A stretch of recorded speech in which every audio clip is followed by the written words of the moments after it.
నమస్తే సార్. నమస్కారం అండి. ఫోన్ ట్యాపింగ్ లో అధికారం అడ్డం పెట్టుకొని ఎలాంటి అక్రమాలు జరిగాయి అని మీరు భావిస్తున్నారు? ఈ ఫోన్ ట్యాపింగ్ అనేది చాలా ఇంపార్టెంట్ విషయం. ఎందుకంటే రైట్ టు ప్రైవసీ అనేది ఇప్పుడు హ్యూమన్ రైట్ అయింది. మనకు ఫండమెంటల్ రైట్స్లో గోల్డెన్ ట్రయాంగిల్ అని ఆర్టికల్ 14, 19, 21 3 ఆర్టికల్స్ ఉన్నాయి. దాంట్లో జస్టిస్ పుట్టస్వామి గారి జడ్జిమెంట్ ఒకటి ఉంది. 2018లో ఇచ్చారు ఆ తీర్పు. 9 మెంబర్ బెంచ్, 9 జడ్జెస్ బెంచ్ ఇచ్చిన తీర్పులో ఏమన్నారంటే, ఈ రైట్ ఆఫ్ ప్రైవసీ అనేది రైట్ టు లైఫ్లో భాగము. లైఫ్ అనేది హ్యాపీగా ఉండాలి అని అంటే రైట్ ఆఫ్ ప్రైవసీ అనే ఒక ప్రాథమిక హక్కు అనేది కావాలి. అంటే ఆర్టికల్ 21లోనే మిళితమైపోయింది. సో ఆర్టికల్ 21 వైలేట్ చేసిన, 19 వైలేట్ చేసిన, ఆర్టికల్ 14 వైలేట్ చేసిన డైరెక్ట్గా సుప్రీంకోర్టుకి ఆర్టికల్ 32 కింద వెళ్ళొచ్చు. ఇప్పుడు ఈ ఫోన్ ట్యాపింగ్ ఇక్కడ జరిగిన దాన్ని మనం చూస్తే, అసలు ఫోన్ ట్యాపింగ్ అంటే ఏంటంటే, ఒక మైక్రోఫోన్ని మన ఫోన్లోకి ఇన్సర్ట్ చేస్తారు. దాని ద్వారా మాట్లాడేవన్నీ వింటారు. ప్రైవేట్ టాక్స్లోకి వెళ్తారు. పర్మిషన్ తీసుకోకుండా. పర్మిషన్ తీసుకున్నా ఫోన్ ట్యాపింగే, తీసుకోకపోయినా ఫోన్ ట్యాపింగే. తీసుకుంటే అది చట్టబద్ధం అవుద్ది, తీసుకోకపోతే అది నేరం అవుద్ది. టెలిగ్రాఫిక్ యాక్ట్ అని 1885లో ఒకటి వచ్చింది. ఆ రోజుల్లో మనకు టెలిఫోన్స్ లేవు, ల్యాండ్ లైన్స్ లేవు. అప్పుడున్నవి టెలిగ్రామ్స్, రేడియోస్. టెలిగ్రామ్ ద్వారా కొన్ని మెసేజ్లు పంపించేవాళ్ళం. మెసేజ్ ముందుగా పావురాల ద్వారా వెళ్ళాయి, దాని తర్వాత టెలిగ్రామ్ ద్వారా వెళ్తుంది. దానికి ప్రొటెక్షన్ ఇవ్వడానికి కోసం అప్పుడు ఈ యాక్ట్ పెట్టారు. దానికి టెలిగ్రాఫిక్ ఆఫీసర్ అని ఒక ఆయన ఉండేవాడు. ఆ ఆఫీసర్ కానీ లేకపోతే దానికి సంబంధించిన అధికారులు కానీ ఎవరు కూడా ఈ టెలిగ్రామ్ ద్వారా వచ్చేటువంటి మెసేజెస్ని ఎవరికి ఇవ్వకుండా ఉండేదానికోసంగా ఒక ప్రొటెక్షన్ అనే దానికోసం ఈ యాక్ట్ అప్పుడు వచ్చింది. తదనంతరం అనేక మార్పులు వచ్చినాయి. ఇప్పుడు సెక్షన్ 26B ప్రకారం, 3 ప్రకారం, 5 ప్రకారం, అంటే రూల్స్ 400 అండ్ యాడ్ ఏదో ఉంది. వీటన్నిటి ప్రకారం ఏంటంటే, ఇట్లాంటి ట్యాపింగ్ అనేది చట్టానికి వ్యతిరేకంగా పర్మిషన్ లేకుండా కనుక చేస్తే శిక్షార్హం, 3 సంవత్సరాలు శిక్ష వేయచ్చు. కానీ తెలంగాణ రాష్ట్రంలో జరిగింది ఏంటంటే, గవర్నమెంట్ అఫీషియల్స్, పోలీస్ అఫీషియల్స్ వాళ్ళకి పబ్లిక్ ఇంట్రెస్ట్ అనే దాని వాళ్ళ కాన్సెప్ట్లో వర్క్ చేయాలి. వాళ్ళకి ఇంట్రెస్ట్ చేశారు డ్యూటీస్. ఇవయా మీరు రక్షణని కల్పించండి, మీ అధికారాలు ఇవన్నీ ఇచ్చినప్పుడు వాళ్ళు ఆ బ్రీచ్ ఆఫ్ ట్రస్ట్ని, ఆ ట్రస్ట్ని బ్రీచ్ చేశారు కాబట్టి, అది క్రిమినల్ మైండ్తో చేశారు కాబట్టి క్రిమినల్ బ్రీచ్ ఆఫ్ ట్రస్ట్ అని సెక్షన్ 409 కూడా విధించారు. 421 ఇది ఇచ్చారు. తర్వాత 120B వచ్చింది, 121 వచ్చింది, ఇంకా అనేక సెక్షన్లు వచ్చినాయి. ఫస్ట్ అసలు ఇది స్టార్ట్ అయిందంతా సాక్ష్యాన్ని ధ్వంసం చేశారు, ఆధారాలను ధ్వంసం చేశారని వచ్చింది. ఇప్పుడు యాజ్ ఆన్ టుడే చూస్తే, ఇప్పుడు పెద్ద చేపనండి, లేకపోతే కీలక వికెట్ అనండి, రాధాకృష్ణన్ గారు, OSD గారు, వీళ్ళు ఎంత అంటే కొంతమంది గవర్నమెంట్ సర్వెంట్స్గా ఉండి రిటైర్ అయిపోయిన తర్వాత వాళ్ళకి మళ్ళీ దాన్ని ఏమంటారు, పదవులు ఇచ్చి, జీతాలు ఇచ్చి, వాళ్ళని కూడా పోలీస్ ఆఫీస్కి ఉండేటువంటి పవర్స్ ఇచ్చి పెట్టుకున్నారు. వీళ్ళందరూ కలిసి ఈ ఫోన్ ట్యాపింగ్ అనేది ఒక వ్యవస్థలాగా నడిపారు. ఎటువంటి ఉత్తర్వులు తీసుకోకుండా. ఇప్పుడు సెంట్రల్ గవర్నమెంట్ అయితే 10 మంది అధికారుల దగ్గర ఉత్తర్వులు తీసుకుంటారు. CBI తీసుకోవచ్చు విత్ పర్మిషన్ తీసుకొని ట్యాపింగ్ చేసేదానికి. CBI ఒకటి, నెక్స్ట్ ED ఒకరు, IT ఒకరు, ఇట్లా 10 రకాల అధికారులకి సెంట్రల్ గవర్నమెంట్లో సెక్రటరీ దగ్గర నుంచి, సెంట్రల్ సెక్రటరీ, క్యాబినెట్ సెక్రటరీ ఉంటారు, వాళ్ళ దగ్గర నుంచి పర్మిషన్ తీసుకొని ట్యాప్ చేయాలి. అట్లే స్టేట్ గవర్నమెంట్ని కూడా home secretary, assistant joint secretary దగ్గర కానీ కొన్ని పరిస్థితుల్లో, అంటే పబ్లిక్ ఇంట్రెస్ట్ ఇన్వాల్వ్ అయినప్పుడు, ఇట్లాంటి అనేక రకాలైన పరిస్థితుల్లో, అంటే ఈ 2 దేశాల మధ్య సంబంధాలు ధ్వంసం అయ్యేటట్టు ఉన్నప్పుడు కానీ, లేకపోతే లా అండ్ ఆర్డర్ ప్రాబ్లం, ఆర్మీకి సంబంధించి కానీ, ఇట్లా కొన్ని నేరాలు, ఏదైనా ఒక నేరం జరగబోతుందని తెలిసినప్పుడు ట్యాప్ చేయొచ్చు. అయితే పర్మిషన్ తీసుకోవాలి. ఆ పర్మిషన్ తీసుకోకుండా బ్రీచ్ ఆఫ్ ట్రస్ట్ కింద వీళ్ళని చేశారు కాబట్టి ప్రస్తుతం వీళ్ళని ఈ ఫోన్ ట్యాపింగ్ కింద ఈ కేసుల్లో అరెస్ట్ చేయడం జరిగింది. పోలీసు వాళ్ళు వాంగ్మూలం తీసుకున్నారు. ఇప్పుడు టెలిగ్రాఫిక్ యాక్ట్ కూడా పెట్టారు. 409 పెట్టారు కాబట్టి దానికి 10 years పనిష్మెంట్ దాకా ఉంది కాబట్టి సీరియస్ అయిపోయింది అఫెన్స్. 121 ఒకటి వచ్చింది. ఇంకా చాలా అనేక సెక్షన్లన్నీ వేశారు. అనేక నేరాలు చేశారు. దీనికి సంబంధించి ఏంటంటే ఆధారాలు ధ్వంసం చేశారు. ఈ రెండు మెయిన్. ఆధారాలు ధ్వంసం చేసిన దాంట్లో ఎలా చేశారు, ఎక్కడ చేశారు, ఏ నదిలో పడేసారు, అవన్నీ సేకరించడం, సీన్ ఆఫ్ అఫెన్స్ రీకన్స్ట్రక్షన్ చేయటం అది జరుగుతుంది.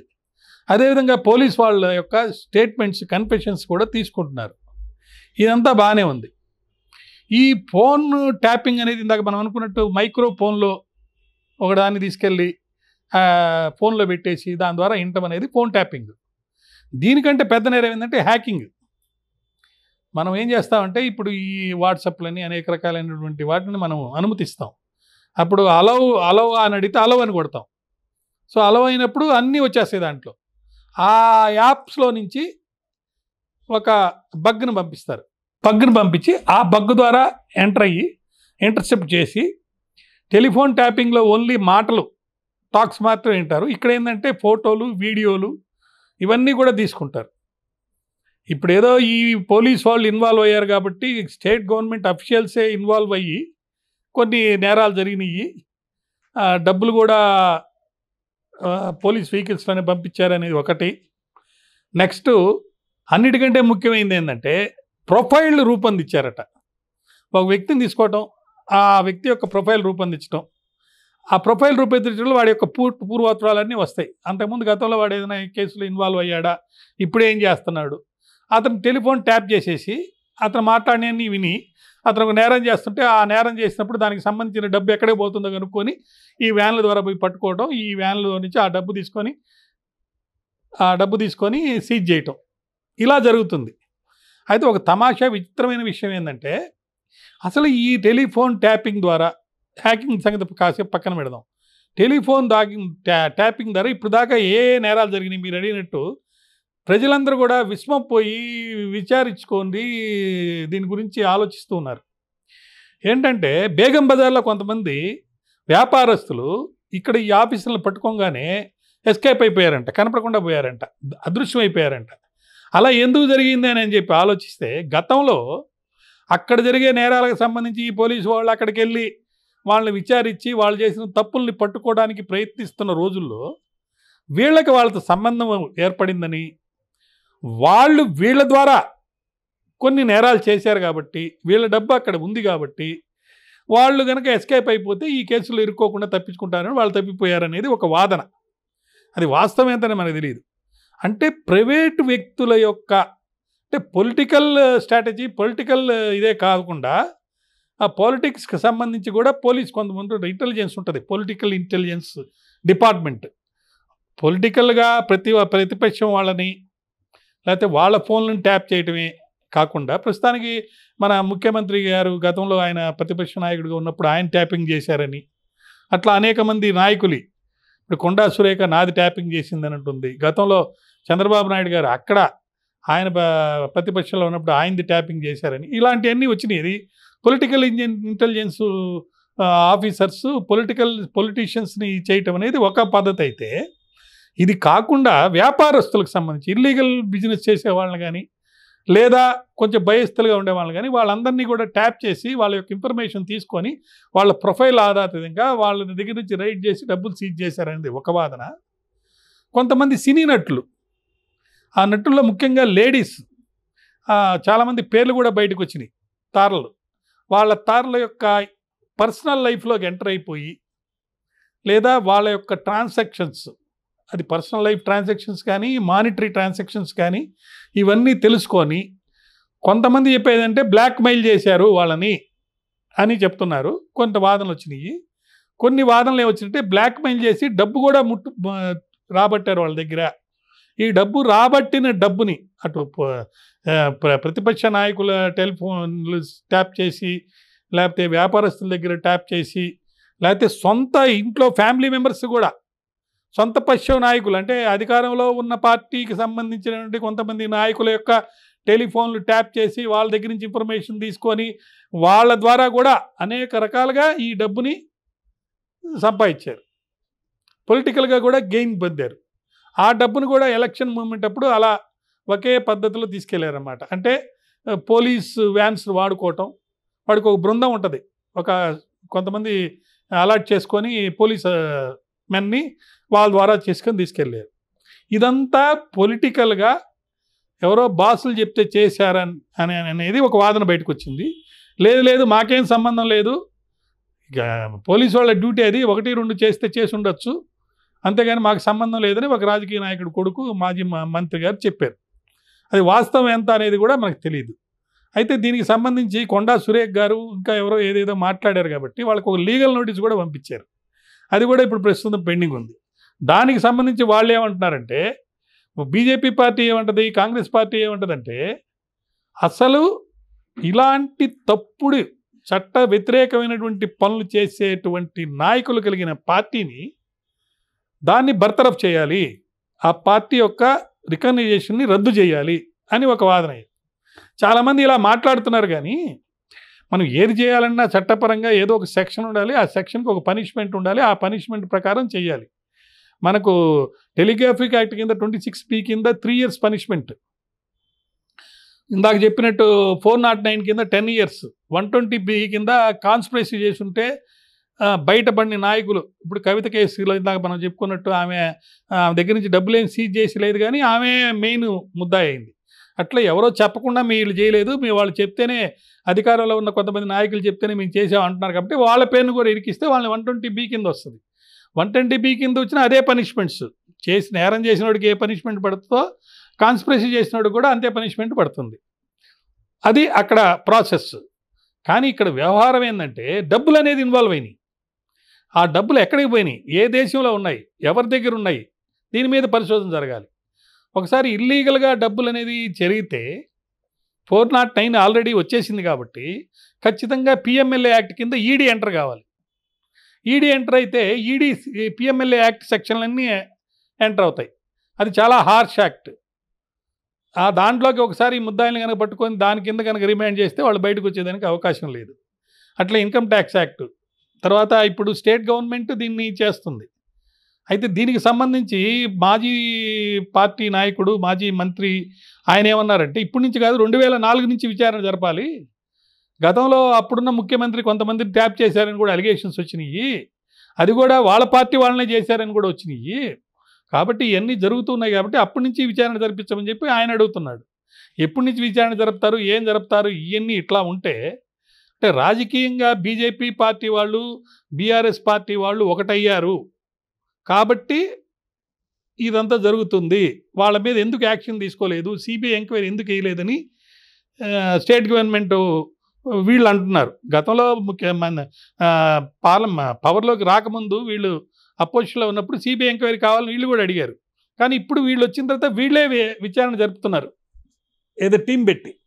అయితే ఇప్పుడు బీఆర్ఎస్ బీజేపీ ఒకటి కాదని చెప్పుకోవడానికి బీజేపీ వాళ్ళు ఏమంటున్నారు, అసలు పార్టీనే రద్దు చేయండి, నెక్స్ట్ సిబిఐ ఎంక్వైరీ జరగాలి దీని మీద, దాంట్లో జరిగితే అసలు బీఆర్ఎస్ కాంగ్రెస్ యొక్క ఇది తెలుతుందని వీళ్ళు అంటున్నారు. బీఆర్ఎస్ వాళ్ళు ఏమంటున్నాడు, బీజేపీ కాంగ్రెస్ ఒకటి, ముఖ్యమంత్రి రేవంత్ రెడ్డి పార్టీ మార్చబోతున్నాడు, లేకపోతే షిండే లాగా ఎవరో ఒకరు బయటకు వచ్చి, అంటే మహారాష్ట్రలాగా ఈ గవర్నమెంట్ పడిపోయి వేరే గవర్నమెంట్ వస్తుంది, అది బీజేపీ సెంట్రల్ గవర్నమెంట్లోకి ఒకవేళ వచ్చిన తర్వాత వాళ్ళందరూ కలిసి ఇలా తయారు చేస్తారని రకరకాల అలిగేషన్స్ వస్తున్నాయి.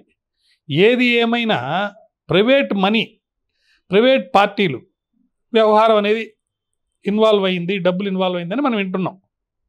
అయితే దీనికంటే ముఖ్యమైన విషయం ఏంటంటే, గతంలో అనేక సార్లు టెలిఫోన్ ట్యాపింగ్లు జరిగినాయి అని చెప్పి ఆరోపణలు వచ్చినాయి. చంద్రబాబు నాయుడు గారికి సంబంధించి జరిగిన ట్యాపింగ్స్ గురించి విశాఖపట్నం నుంచి ఒక కుర్రోడు, ఒక అతను సుప్రీంకోర్టులో రిట్ పిటిషన్ వేశాడు. దాని మీద సుప్రీంకోర్టు వాళ్ళు ఆర్డర్స్ ఇవ్వటం, దానికి సంబంధించినటువంటి డైరెక్షన్స్ ఇవ్వటం, అసలు ఏం జరిగింది ఏందని జరగడం అనేది పెండింగ్ ఉంది, ఇంకా అది కూడా ఉంది. అదేవిధంగా మైనాబాదు ఎమ్మెల్యేలని అంటే బీఆర్ఎస్ ఎమ్మెల్యేలని కొనుగోలు చేయాలని చెప్పేసి ఒక స్వామీజీ గారు ఇన్వాల్వ్ అయిన కేసులో చూస్తే ఈ రాధాకృష్ణ అనే ఆయన ఈయనే చేసుంటాడేమో అక్కడ టెలిఫోన్కి సంబంధించిన అన్ని అమర్చడం కానీ హీరింగ్ ఎయిడ్లు పెట్టడం కానీ అదేవిధంగా అప్పుడు ప్రతిపక్షంలో ఉన్నటువంటి వాళ్ళతో పాటు అధికార పక్షంలో ఉన్నటువంటి కొంతమంది ఎమ్మెల్యేలు మారిపోతున్నారో తెలిసి వాళ్ళ టెలిఫోన్లు కూడా ట్యాపింగ్ చేసి ప్రైవేట్ ఫోన్లు కూడా ట్యాపింగ్ చేసి ఆ ప్లేస్ ఎక్కడ అనేది కూడా ఫిక్స్ చేయడానికి పోలీసు వాళ్ళే ముందుగా అంటే ఈ టెలిఫోన్ ఇప్పుడు ఏదైతే వేటలో మెయిన్ ఉన్నాడే కీలక వికెట్ రాధాకృష్ణన్ అతనే జరిపించుంటాడు అనేది ఒకటి తెర మీదకి వచ్చింది. దాని మీద ఇప్పుడు పరిశోధన చేస్తున్నారు. ఆ పరిశోధనలో డబ్బులు ఏమైనా ఇన్వాల్వ్ అయినాయి అనేది కూడా చూస్తున్నారు అన్నమాట. సో డబ్బులు ఇన్వాల్వ్ అయి ఉంటే ఎవరు చేశారు? దీంట్లో బీజేపీకి సంబంధించినటువంటి ఒక పెద్ద నాయకుడు కర్ణాటక ఆయన ఒక ముద్దాయిగా ఉన్నాడు. దానికి సంబంధించి సిబిఐ ఒకటి ఎంక్వైరీ చేయమని చెప్పి ఆర్డర్ చేసి ఉంది హైకోర్టు. దాని మీద సుప్రీంకోర్టులో కూడా పెండింగ్ ఉంది. ఈ విధంగా గతంలో జరిగినటువంటి టెలిఫోన్ ట్యాపింగ్కి సంబంధించిన విషయాలకు సంబంధించి సమగ్రమైన విచారణ జరపాలంటే మరి స్టేట్ లెవెల్లో ఈ విచారణ జరిగితే దీనికి న్యాయం ఎంత వస్తుంది అనేది ఒక వాదన. మరొక వాదన ఏంటంటే ఇప్పుడు ఇంతసేపు మనం మాట్లాడుకున్నదంతా కూడా ఏదైతే పోలీస్ వాళ్ళు ఒక ఆర్గనైజ్డ్గా క్రైమ్స్ పర్మిషన్ లేకుండా టెలిఫోన్ ట్యాప్ చేసిన వాటికి సంబంధించి మాట్లాడుకున్నాం. హ్యాకింగ్లు ఎన్ని జరిగినాయి, ఆ హ్యాకింగ్ ద్వారా ఎవరెవరి ఎట్లా జరిగినాయి, ఏం నేరాలు జరిగినాయి అనేది ఇంకా మనం చర్చ చేసుకోలేదు. దాని కింద చూస్తే ఫోటోలు వీడియోలు ఇవి కూడా బయటకు వస్తాయి. దాంతోపాటు మరొక ముఖ్యమైన విషయం ఏంటంటే గ్రే మార్కెట్లో కొన్ని ఇన్స్ట్రుమెంట్స్ అనేవి దొరుకుతున్నాయి. 2 లక్షల రూపాయలు ఖర్చు పెడితే ఒక ఇన్స్ట్రుమెంట్ దొరుకుతుంది. దాని ద్వారా కూడా టెలిఫోన్ ట్యాప్ చేయొచ్చు అని చెప్పి ఇది వచ్చేసింది. సో ప్రైవేటు వ్యక్తులు కొంతమంది ఈ టెలిఫోన్ ట్యాపింగ్ చేసిన సందర్భాలు చాలా వచ్చినాయి మనకు. వాటిల్లో ఒక వ్యాన్ ఒకటి తీసుకొచ్చి దాంట్లో 15 లక్షల రూపాయలు వర్త్ చేసేటువంటి ఇన్స్ట్రుమెంట్ పెట్టుకొని మన ఇంటికి దగ్గరలో ఎవరిది ట్యాప్ చేయాలంటే ఆ ట్యాపింగ్ దగ్గరికి వచ్చినప్పుడు దాంట్లో పెట్టుకొని ట్యాప్ చేస్తే ఇప్పుడు నా ఫోన్ ఇక్కడ ఇంట్లో ట్యాప్ చేయాలంటే ఇక్కడ ఉన్న ఫ్లాట్స్లో ఉన్న వాళ్ళందరి టెలిఫోన్లన్నీ కూడా ట్యాప్ అయిపోతాయి. సో దాంట్లో ఒకవేళ వాడు ట్యాప్ అయినప్పుడు ఏదైనా ఒక ఇన్ఫర్మేషన్ వాడికి వచ్చింది అనుకోండి, దాన్ని బేస్ చేసుకొని మళ్ళీ క్రైమ్స్ చేయడానికి అవకాశం ఉంది. అది కాకుండా ఒక కాల్ సెంటర్ లాగా నడుపుకునే ట్యాపింగ్ కూడా ఉందన్నమాట. అంటే ఒక 10 ల్యాప్టాప్లు అవన్నీ పెట్టుకొని దానికి అద్దాలు పెట్టేసి దానికి వీడియో పెట్టి ఎక్కడో కూర్చొని ఎక్కడి నుంచో దీన్ని నడుపుతూ ఒక బిజినెస్ లాగా ప్రైవేట్ బిజినెస్ లాగా. యాక్చువల్గా పెగాసిస్ అనేది మరి మెయిన్ కంపెనీ ఆ పర్టికులర్ కంట్రీలో పెగాసిస్ ఉన్న కంట్రీలో వాళ్ళ యొక్క వనరులు ఆదాయం ఇదే బిజినెస్. అయితే వాళ్ళు ఆర్మీకి సంబంధించి ఇటువంటి పరికరాలను తయారు చేసి అమ్ముతూ ఉంటారు. గవర్నమెంట్కి అమ్ముతారు ఎక్కువగా, ప్రైవేట్కి అమ్మటం తక్కువ. కానీ గతంలో ఏం జరిగిందంటే ఒక ప్రైవేట్ బిజినెస్ చేసే కంపెనీ ఒకటి అంబానీ లాంటి వ్యక్తులై 2 సెంట్రల్ మినిస్టర్లై మహారాష్ట్ర సెంట్రల్ మినిస్టర్ ఒక ఆయన మహారాష్ట్ర ఆయన సెంట్రల్ మినిస్టర్గా ఉన్నాడు. ఆయన ఎంపీ, మహారాష్ట్ర నుంచి ఎంపీ. చాలామంది వీళ్ళందరికీ కూడా టెలిఫోన్ ట్యాపింగ్లు చేయించాడు ఆ కంపెనీ. ఆయన 11 ఏళ్ళు ట్యాప్ చేశాడంట. దాని మీద కేసులు జరిగినాయి, చాలా విచారణ జరుగుతూ ఉండింది. అయితే ఇట్లా ప్రైవేటుగా ఈ టెలిఫోన్లు ట్యాపింగ్లు చేసి దీని ద్వారా వ్యాపారానికి దాన్ని వాడుకొని వ్యాపార అభివృద్ధికి లేకపోతే ఇల్లీగల్గా చేసే వాటి గురించి ఇంతవరకు సమగ్రమైన విచారణ జరగలేదు. మనం ముందుగా మనం ఏమనుకున్నాము, right of privacy is part of right of life, article 21. అంత ఫండమెంటల్ రైట్ని వైలేట్ చేసేటప్పుడు డైరెక్ట్గా ఆర్టికల్ 32 కింద సుప్రీంకోర్టుకి వెళ్ళి మనం రెమెడీ అడిగే అవకాశము, అధికారము, హక్కు మనకు ఉన్నప్పుడు దాన్ని కాపాడాల్సిన బాధ్యత సుప్రీంకోర్టు మీద ఉన్నప్పుడు మరి ఇంత చిన్న చిన్న పరికరాల్లో ప్రైవేట్ వాళ్ళు ఇలా ఇన్వాల్వ్ అయ్యి ఇలా చేసేటప్పుడు చేస్తున్నారని ఒక అభియోగం వచ్చినప్పుడు దీని మీద సమగ్రమైన విచారణ జరిపి దోషులను పట్టుకోకపోతే మరి న్యాయం జరగదు. అక్రమంగా అన్యాయంగా మన ఆస్తులు పోగొట్టుకోవాల్సి వస్తాయి. ఇప్పుడు కొన్ని చదివాం మనం, కరీంనగర్ కొన్ని ఏరియాస్లో మొన్న 3 నెలల్లోనే 25 క్రైములు జరిగినాయి అంట. ఏంటి అక్కడ జరిగిన క్రైమ్స్ ఏంటంటే ఒక ఇంటి స్థలవాడు ఉంటాడు, ఏదో విధంగా మేనేజ్ చేసి ధరణిలోకి వీడి పేరు ఎంటర్ చేసుకొని లేదా ధరణిలో ఒక వీడి పేరు అసలు ఓనర్ పేరు లేకుండా వేరే పెట్టేసి దానిలోకి మున్సిపల్ కౌన్సిలర్లు, వాళ్ళ భార్యలు, లేకపోతే కొంతమంది దుండగులు, అక్రమంగా పనులు చేసేవాళ్ళు, వీళ్ళందరూ ఎంటర్ అయిపోయి ఆ కన్స్ట్రక్షన్ వీళ్ళు పగలగొట్టేసి వాళ్ళు దౌర్జన్యంగా ఎంటర్ అయిపోతారు. అట్లా చాలా నేరాలు కరీంనగర్లో జరిగినాయి. ఈరోజు హిందూ పేపర్లో అక్కడ జరిగిన నేరాలన్నీ కూడా వచ్చినాయి కరీంనగర్లో. అట్లాంటివి ప్రతి జిల్లాలో జరుగుంటాయి కదా. ఒకసారి మీకు ఒక పద్ధతి అనేది మీకు తెలిసిపోయినప్పుడు ఎలా, ఎక్కడ, ఏ విధంగా నేరం చేయొచ్చు, దాని ద్వారా త్వరితగతిన డబ్బుని అన్యాయంగా అక్రమంగా ఎలా సంపాదించవచ్చు అని చెప్పి మీకు తెలిసినప్పుడు మీ యొక్క ఉద్దేశము, మీ యొక్క పద్ధతి, మీ యొక్క ఆలోచన అనేది చెడ్డదైనప్పుడు చేసి ఉండొచ్చు. వీటన్నిటి మీద ఎప్పుడు విచారణ జరపాలి, ఎవరు విచారణ జరపాలి, ఎందుకు సెంట్రల్ గవర్నమెంట్లో ఉన్నటువంటి అధికారాలు ఉన్న అనేక సంస్థలు ఇంకా చర్యలు తీసుకోవడానికి ఎందుకు ముందుకు రావడం లేదు? తర్వాత 2004 నుంచా 2014 నుంచి వీళ్ళు అడిగితే 2004 నుంచి విచారణ జరగమని వాళ్ళు అడిగితే దీంట్లో కనుక ఎంటర్ అయితే ఇది ఎప్పుడు తేలుతుంది? తేలదు. కాబట్టి సమగ్రమైన విచారణ త్వరితగతిన జరగాలంటే సిబిఐ లాంటి లేదా ఈడీ లాంటి వాళ్ళు ఎంటర్ అయ్యి ఆ పవర్స్ తోటి, వాళ్ళకి వేరే పవర్స్ ఉంటాయి, ఆ పవర్స్ తోటి విచారణ జరిపిస్తే తప్ప న్యాయం జరగదనేది నా యొక్క ముఖ్యమైన ఉద్దేశం. ఇకపోతే సినిమా వాళ్ళకి సంబంధించి వాళ్ళంతా సెలబ్రిటీస్, వాళ్ళకి ఎక్కువ మంది అభిమానులు ఉంటారు, ప్రజల్లో వాళ్ళ గురించి ఎప్పుడూ చర్చలు జరుగుతుంటాయి. అటువంటి వాటికి సంబంధించి గాసిప్, ఏదో ఇది జరిగింది అది జరిగింది, లేకపోతే సెక్షువల్గా వాడుకున్నారు, లేకపోతే వాళ్ళ యొక్క డబ్బుని అన్యాయంగా తీసుకున్నారు అని చెప్పి వచ్చినప్పుడు అటువంటి వాటికి సంబంధించి ఒక సమగ్రమైన విచారణ లేకుండా కేవలం యూట్యూబుల్లోనో లేకపోతే టీవీల్లోనో ఈ ముందు వచ్చేసేస్తే వాళ్ళకి డ్యామేజ్ జరగద్ది, వాళ్ళ రెప్యుటేషన్ అనేది పోద్ది. దాంతోపాటు అభిమానుల యొక్క సెంటిమెంట్స్ కూడా దెబ్బతింటాయి. దానివల్ల వ్యాపారం కుంగిపోద్ది, బిజినెస్ సరిగ్గా జరగదు, సినిమాలు చూడకపోవచ్చు. ఇలాంటి ఎన్నో ఇబ్బందులు ఉన్నాయి. కాబట్టి సినిమా వాళ్ళకి సంబంధించినంత వరకు, మరీ ముఖ్యంగా కొంతమంది సినిమా వాళ్ళు ఈ మాదక ద్రవ్యాల్లో ఇన్వాల్వ్ అయ్యి ఉంటే వాళ్ళ టెలిఫోన్లు కూడా ట్యాప్ చేసి వాళ్ళని ఈ కేసులో నుంచి తప్పించేదానికి కానీ, లేకపోతే వాళ్ళకి ఏమి ఇబ్బంది లేకుండా ఉండేటట్టుగా చేసేదానికి కానీ కొంతమంది ప్రయత్నించారనేది ఒక వాదన వరకు వింటున్నాం. దాంట్లో వాస్తవాలు మనకు తెలియదు. అదే జరుగుంటే నేర వ్యవస్థ, జ్యుడిషియల్ సిస్టంలోకి, లేకపోతే పరిశోధన చేసే పోలీసు వ్యవస్థలోకి ప్రైవేటు వాళ్ళు లేకపోతే పోలీసు వాళ్ళే ఈ విధంగా ఇన్వాల్వ్ అయిపోతే ఇంకా లా అండ్ ఆర్డర్ ప్రాబ్లం అనేది, లా అండ్ ఆర్డర్ అనేది లేదు. Might is right. ఎవరు అధికారంలో ఉంటే వాళ్ళు పోలీసు వాళ్ళని వాడుకొని ఇటువంటి చర్యలు చేస్తుంటారు. లేదా ఎవరి దగ్గర డబ్బు ఉంటే అటువంటి వాళ్ళు వాళ్ళ యొక్క డబ్బును వాడుకొని, వాళ్ళకు ఉన్నటువంటి పలుకుబడి వాడుకొని ఇట్లాంటి ఇన్స్ట్రుమెంట్స్ కొనుక్కొని ప్రైవేట్ లైఫ్లోకి ఎంటర్ అయ్యి రైట్ ఆఫ్ ప్రైవసీ అనేది ఇబ్బంది చేస్తారు.